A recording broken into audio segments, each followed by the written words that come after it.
Hi everybody, today we're going to have a look at green screen by doing. Before we start, let's have a look at the help menu. Push the question mark in the top left hand corner.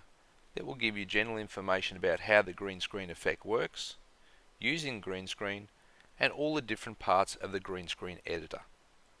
Also have a look at the sample project on the home page. This will give you a video demonstration of some of the more advanced features. To get your project started, push the cross in the top right hand corner. In the top right hand corner, you can access the project properties, put in a caption, tag, or change the aspect ratio.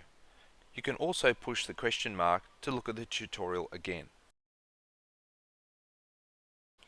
Here we see the user interface. We have the viewers at the top and the editing tracks at the bottom.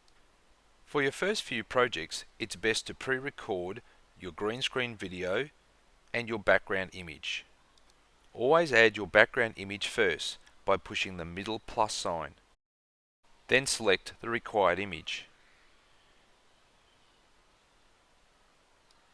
Now we add our green screen video to the top layer by pushing the Video tab.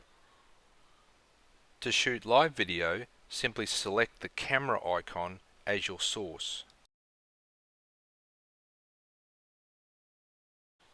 Note you can preview this video by pushing the small blue play button at the bottom of the window. Now you can see the green screen effect has been applied to our video. You can fine-tune this effect by using the chroma color wheel and the sensitivity slider on the right hand side.